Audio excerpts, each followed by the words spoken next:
Alors voilà, donc je m'appelle Philippe Vautier, j'ai 62 ans, je suis converti depuis 44 ans et je vous explique un peu le contexte dans lequel j'ai rencontré le Christ.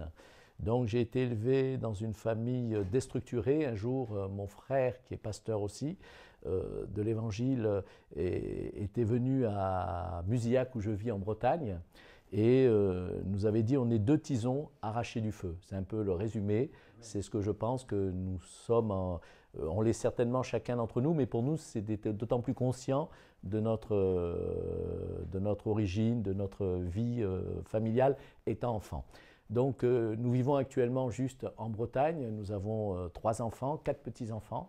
Hein, les années passent vite et voilà, ça se passe très bien là-bas, mais ça se passait aussi très bien ici et nous aimons ces deux régions. Nous avons toujours un port d'attache qui est la maman de mon épouse, donc en Bretagne, et c'est pour ça que dans les Alpes-Maritimes, et c'est pour ça que nous sommes là aujourd'hui à pouvoir être honorés de cette invitation. Donc ma famille était déstructurée parce que ma mère avait perdu, alors elle est d'origine juive, était d'origine juive, juif polonais, on est des Askénazes. Et d'ailleurs les deux cousins, par la demi-sœur, ont épousé des séfarades. Et ils parlaient le yiddish quand j'étais enfant. Et elle avait perdu un membre de sa famille dans un camp de concentration, son père, et en fin de compte elle avait été traumatisée. Elle avait été traumatisée à tel point qu'elle voulait qu'avec mon frère, Stéphane, qui a 3 ans de moins, elle nous disait quand vous aurez 13 ans, à l'époque, je ne sais pas pourquoi elle nous disait 13 ans quand j'étais enfant, puisqu'elle est décédée quand j'avais 11 ans, mais elle nous disait quand vous aurez 13 ans, vous irez combattre dans l'armée d'Israël. Donc elle avait toujours ce sens un peu de la revanche. Elle ne connaissait pas Dieu et étant perturbée, elle était vraiment un petit peu malade, on appelle ça neurasthénique, elle prenait des barbituriques, elle était très fragile psychologiquement. Et elle est décédée quand j'avais 11 ans, mon frère 8 ans. Et à partir de là, donc, mon père, qui avait une vie d'artiste, de bohème, ne pouvait pas nous prendre en charge. Alors on a fait une année d'assistance publique et ensuite ma grand-mère, qui est la mère de mon père, a dit non, moi je vais les prendre avec moi. Ça a été notre planche de salut. Donc ma grand-mère était catholique très pieuse. Par exemple, je prends un exemple, elle ne voulait pas se remarier, à l'époque ça se faisait peut-être, elle était de 1901, et donc c'est en 73 qu'elle nous a pris sous son aile. Elle disait, moi je ne me remarierai pas parce que je ne veux pas trahir la mémoire de mon premier mari. C'est pour dire un peu la moralité qu'elle avait, c'est pas, voilà. Et quand des fois on y faisait des petites gentillesses avec mon frère, ça n'arrivait pas forcément toujours souvent malheureusement, mais on était 2 enfants un peu livrés à nous-mêmes, hein, parce que l'autorité d'une grand-mère c'est pas facile avec 2 garçons. Et elle disait moi je demande qu'une seule chose, c'est que vous puissiez rencontrer Dieu. Elle disait toujours cela, hein, c'est étonnant. Et elle priait pour nous. Elle disait elle-même, elle disait vous savez j'ai tout eu. Mais une chose, elle avait tout perdu. Mais une chose que le diable n'aura pas, c'est la foi que j'ai en Dieu. Voilà comment elle parlait. Elle était catholique, mais elle parlait comme ça. Et je lui ai amené le plein évangile quand je me suis converti. Et avant de partir, elle a accepté Jésus vraiment comme sauveur. C'est extraordinaire. Mais donc, du coup, elle disait toujours cela, mais on ne savait pas trop ce que ça voulait dire, mais elle nous faisait peur. Elle disait, si vous ne faites pas baptiser, vous risquez d'aller en enfer. Alors bon, on se disait, si c'est du lard ou du cochon, toutefois, si c'est un peu vrai, on va quand même se faire baptiser, quoi. Alors avec mon frère, on s'était fait baptiser, j'avais 15 ans, il avait 12 ans, on avait eu le fou rire ce jour-là, c'était nerveux certainement.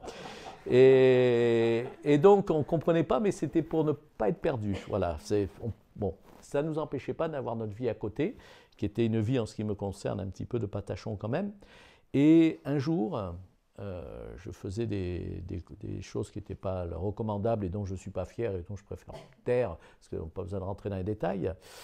Dieu me parle dans mon cœur. J'étais un petit peu chef de bande, un petit peu, mais bon, on n'était pas forcément des violents, mais on n'était pas des saints non plus. Dieu me parle dans mon cœur et me dit, cette nuit, tu vas te faire arrêter. Ouais. J'avais 16 ans peut-être, et on sort, et puis juste il y a la PJ qui est là, qui nous arrête. C'était en 2 h du matin, je ne sais plus quelle heure, hein, 1 h. Et puis sur le coup, j'ai dit, oh mince, dis non, c'est vrai, Dieu existe. Enfin, ça m'a fait un drôle d'effet. Vraiment, j'étais... Et là, je me rappelle, les copains, donc j'avais 17 ans, les copains, ils passaient, ils disaient, tu reviens pas avec nous, on va continuer à faire ce qu'on faisait, tout ça. Et moi, je leur disais, c'était vis-à-vis de Dieu. Là, j'avais compris que Dieu existait. Enfin, j'avais pris conscience.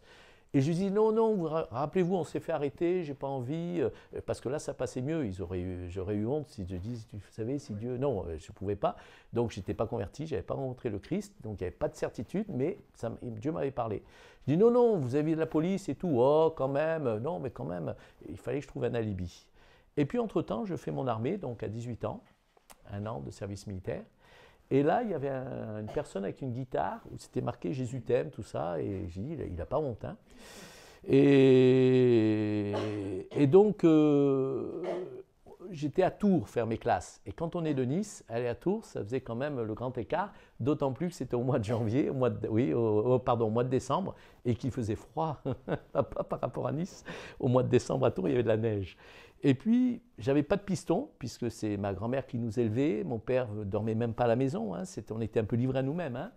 Et donc, c'était tous des fils des parents qui connaissaient des députés, de tout ça. Et dans la chambre, c'était une chambre de 6.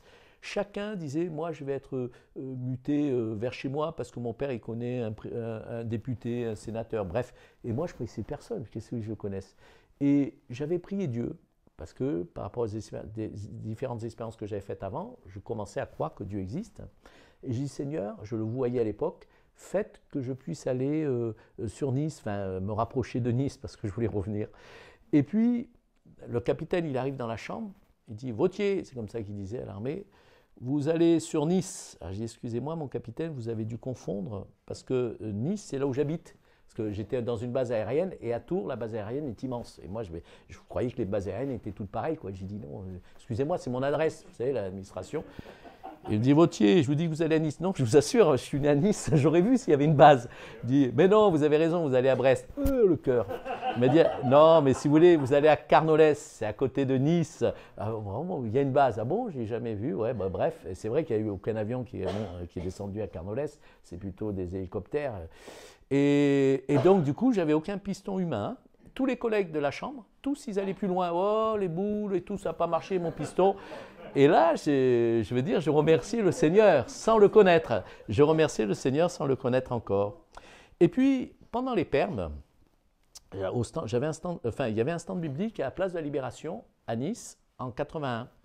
Et donc, il y avait notamment, justement, Roland, Patrick, Philippe, il y avait Philippe, et après, il y avait aussi Robert Eris, qui était venu quelques fois, Babette, Rabéni, je me rappelle un peu, hein, c'était en 80, ouais.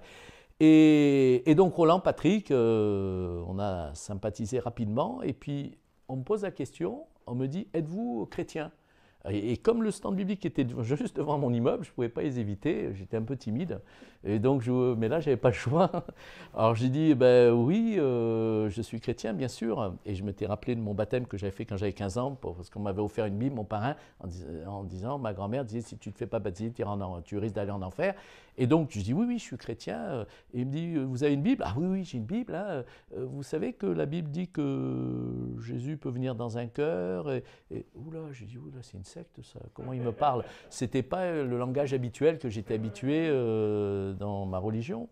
Et j'allais pas souvent à la messe, hein, j'allais de temps en temps. J'aimais bien écouter les sermons, hein, mais à côté, j'avais ma vie parallèle. Hein. Et puis, il me pose un jour une question. Et je pense que c'est Roland, hein, c'était en tout cas le groupe, mais il me semble que c'est Roland ou Patrick. Il me dit, Philippe, es-tu sûr de ton salut? Je dis, oh là là, quel orgueil, être sûr de son salut, je fais pour le mieux. Et en faisant pour le mieux, logiquement, voilà, j'espère, je fais tout pour. Il dit, mais la Bible dit. Et il m'a repris, et je m'en souviens encore, c'est pour ça que je peux le parler, de 1 Jean 5,13, je veux que vous sachiez que vous avez la vie éternelle, vous qui croyez au nom du Fils de Dieu. Je veux que vous sachiez. Alors j'ai dit, oui, c'est marqué ça, pourtant je ne le vis pas. Ben, c'est qu'en fin de compte, je ne suis pas sauvé. Donc si je ne suis pas sauvé, je suis perdu. Donc j'ai commencé à prier le Seigneur. Il voulait que j'aille à l'église. Comme j'étais très timide de moi-même, je ne voulais pas y aller tout seul. Et il me disait, écoute, on se donne un point de rendez-vous. Et c'est la famille Van de Pitry qui nous a vraiment entourés, qui sont venus. Ma grand-mère était un petit peu âgée, elle avait un peu un début d'Alzheimer, et c'était sale chez nous, tout ça. Donc c'est la maman hein, qui s'est démenée pour faire le ménage. Et puis Roland et Patrick étaient des amis, avec Virginie bien sûr, mais davantage Roland-Patrick, hein, c'était des garçons. Et on était souvent ensemble, et on se donnait des points de rendez-vous un petit peu avant l'église pour qu'on rentre en église ensemble. Mais j'y allais à mon rythme. Le matin, j'allais à l'église et l'après-midi à la messe. Le matin à la messe et l'après-midi à l'église, par exemple. Ce n'était pas un problème pour moi à l'époque, parce que je ne faisais pas la différence de tout cela. Et puis, quand il m'a posé cette question, et je pense que c'est Roland ou Patrick, j'ai dit, Seigneur, si vous existez, comme je le crois, révélez-moi ce verset, puisque l'Écriture dit, je veux que vous sachiez, si je n'ai pas certitude, c'est que vous n'êtes pas encore révélé à moi, et que, en fin de compte, ce n'est pas normal. Enfin, c'est écrit, je ne le vis pas. Et entre-temps, il s'est passé quelques mois, et je ne savais pas qu'il me reposerait la même question. Je ne suis pas allé beaucoup à l'église plus que ça, parce que j'y allais que quand on se donnait rendez-vous, j'y allais pas à chaque fois. Je ne m'étais pas mis, à l'époque, c'était cassette audio, une cassette, tu es sauvé, rien du tout. Donc, ni de l'autosuggestion, ni de le conditionnement, je n'allais pas beaucoup à l'église. Et j'ai vécu ma vie tout en priant le Seigneur, en m'approchant de lui. Et puis, on me repose la même question au stand biblique, mais des mois plus tard, sans savoir qu'on me la reposerait. Hein. Je dis, ben oui, mais sans hésiter. Hein. Ben oui, bien sûr, je suis sauvé. Et au même moment que je dis ça, c'est là où j'ai une révélation intérieure. Mais ça, il n'y a que la personne qui le vit qui peut le comprendre, parce que de l'extérieur, il ne devait pas voir. Mais moi, je le vivais fortement. Et c'est comme si les écailles des yeux tombaient en disant, ben oui, Dieu s'est révélé à moi comme sauveur. Parce qu'avant, je n'étais pas sûr, et entre-temps, je ne me suis ni conditionné, c'était de l'autosuggestion, c'est une projection de moi-même, j'ai ni été conditionné parce qu'il n'y a pas eu de... Mais Dieu avait fait le travail. Et quand j'ai vu cela, j'ai vu, on peut dire le mot voir, j'ai su, j'ai dit, Seigneur, puisque vous êtes vivant, là j'ai été vraiment touché au plus profond de moi-même, puisque vous êtes vivant, moi ça m'intéresse, je fonce.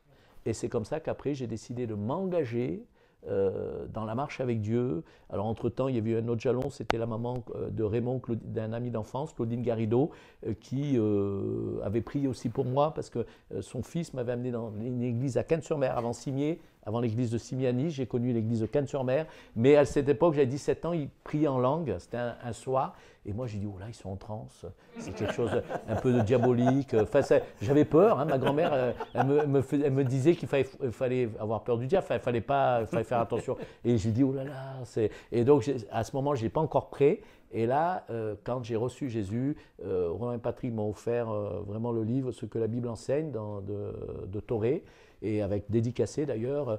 Et effectivement, à partir de là, j'ai voulu vraiment foncer pour le Seigneur. Et ça fait 44 ans de ça, 43 ans, quoi, de ça, 44 ans au début et 43 ans. Et c'est comme si c'était hier, tellement que je suis heureux. Je dis que les chrétiens, c'est les gens les plus heureux de la terre. Parce que nos noms sont inscrits dans le livre de vie. Et il n'y a pas plus de grand bonheur que de savoir que nous sommes en Dieu. Enfin, vraiment. Vous savez, on peut être heureux, entre guillemets, en ayant un bon foyer. Dieu donne tout cela, hein, mais en ayant un bon foyer, une bonne famille, des biens matériels, une réussite sociale, une reconnaissance sociale, tout ce que vous voulez. Mais quand le cœur n'est pas habité, il est vide. Et j'ai souvent coutume de dire que celui qui a Jésus, seul Jésus peut combler un cœur, parce qu'on est créé à l'image de Dieu. Celui qui a Jésus, il a tout, même s'il n'a rien. Et celui qui n'a pas Jésus, il n'a rien, même s'il a tout. C'est ce que je crois, c'est ce que je vis, et c'est ce que je partage à autant de personnes qui le voudront. Voilà. Amen. Voilà. Est-ce que tu pourrais nous parler de... Tu m'avais raconté au téléphone ta grand-mère paternelle avec l'histoire de la commendature dans son appartement. Tu peux nous raconter ça? Oui, alors il faut savoir, c'est surprenant les choses, parce que mon père a épousé une juive, il n'était pas juif lui-même. Et ma grand-mère, qui était aussi pas juive non plus, forcément, c'est la maman de mon père, elle a fait la résistance. Et elle avait une femme de principe, d'une extrême moralité. J'en suis témoin, elle nous a élevés pendant des années et je l'ai vu vivre. Elle cachait des juifs, hein, elle faisait la résistance en vélo, tout ça, mais elle cachait des juifs dans son appartement. Alors c'était des nobles, on est d'origine de comte, l'arrière-grand-père était comte, arrière-arrière-grand-père, et donc c'était du côté paternel, comte de Reinach, Fußmann-Hirschbach. Reinach, c'est une ville de Suisse allemande, et ensuite ils se sont installés en Alsace quand leur château a été pris. Et ils avaient beaucoup de biens matériels. Si je dis ça, c'est pour dire qu'ils étaient immensément riches. Et mon père, comme c'était un bohème, un artiste, il a tout, voilà. Mais il y avait de grands biens. Ma grand-mère a été élevée vraiment avec une cuillère en argent. Et comme ils avaient des biens matériels, ils habitaient à Reims. Ils avaient un immense appartement, un très bel appartement. Et dans l'appartement, la commandanture avait, pendant la guerre, pris la moitié pour eux. Et l'autre moitié pour ma grand-mère, son associé, parce que son mari était parti en guerre ou décédé, je ne sais plus à ce moment-là. Et mon père, elle avait qu'un fils unique, qui était mon père. Et en fin de compte, il cachait des juifs dans cette partie d'appartement. Dans le même appartement, il y avait la commandanture et des juifs qui étaient cachés. Et ma grand-mère a caché des juifs. Elle n'a jamais voulu le truc des juifs, tout ça, parce que, vous savez, ils faisaient ça par devoir. Pour eux, c'était tellement évident qu'ils se seraient sentis indignes de recevoir une distinction pour quelque chose qui, pour elle, est tellement évident. Vous voyez, ils n'étaient pas du tout dans ce chose, mais pour elle, ce n'était pas un problème de risquer sa vie. Enfin, je veux dire, c'est par rapport à ses valeurs. Voilà. Et donc, c'était assez amusant. Et mon père me disait, quand il allait à l'école, il ne fallait pas qu'il parle, parce qu'il savait qu'un mot, et toute la famille était zigouillée. Un mot, toute la famille était zigouillée. Donc, il me disait, j'allais à l'école, la peur au ventre, quand il était, il est né en 31. Donc, du coup, en 43, 44, vous voyez l'âge qu'il avait, en collège ou quoi, il disait il fallait, dans le train, quand j'allais à l'école, pas un mot, parce qu'un camarade, ça se serait su, du fait qu'ils avaient des juifs dans la même. Voilà, c'était assez original. Original. Oui. Merci pour ce témoignage magnifique, Philippe. Et j'ai 3 questions à te poser. Oui. Qu'est-ce que ta conversion a changé à ta judaïté? Alors, je les ai écrits pour répondre au mieux. Alors, c'est rapide à chaque fois. Je n'avais pas été élevé dans la judéité, je n'avais pas été élevé, malgré le fait d'avoir une mère juive. Mais ma conversion à Jésus-Christ, par contre, m'a amené à m'y intéresser par l'amour de l'Écriture sainte. Dieu m'a amené à l'amour de sa parole, qui est la vérité, et l'amour de sa parole m'a permis de mieux connaître, en fin de compte, le peuple d'Israël et de m'y rapprocher. Je me sens proche du peuple d'Israël, enfin. On est le peuple du livre et par extension d'Israël qui est le tronc, voilà. Amen, amen, amen. Quel est ton verset de la Bible préféré? Alors, c'est difficile d'en choisir un parce que tous les versets, je les préfère. Mais cependant, pour la journée, il en faut bien un. Et ce que j'ai sur le cœur, qui me tient vraiment à cœur, c'est ni par puissance et ni par la force, mais par mon esprit, dit l'Éternel. Ni par la puissance, ni par la force de l'homme, mais par mon esprit, dit l'Éternel. Amen. Et alors, si tu avais un auditoire, je ne sais pas, 10 000 juifs, israéliens ou pas, qu'est-ce que tu leur dirais? Préparez-vous, s'ils sont si nombreux, mais prépare-toi à la rencontre de ton Dieu. C'est Amos 4,12. Prépare-toi à la rencontre de Dieu. Parce qu'en reconnaissant sa première venue, il est déjà venu, Israël sera plus à même d'attendre son premier retour sur les nuées du ciel. Et il est très proche. Et ainsi, il sera prêt pour son second retour, qui sera sur le mont des Oliviers, parce qu'il aura une mission de choix à ce moment-là, aux côtés du Messie, pour toute la terre durant le millénium. Donc si il veut être dans cette position, aux côtés du Messie, prépare-toi à la rencontre de ton Dieu, accepte Jésus comme Sauveur et Seigneur, et effectivement, tu seras dans l'attente de son premier retour sur les nuées, pour vivre pleinement en revenant avec le Christ son second retour, et ainsi accomplir ta mission durant le millénium aux côtés de Jésus-Christ. Amen, amen.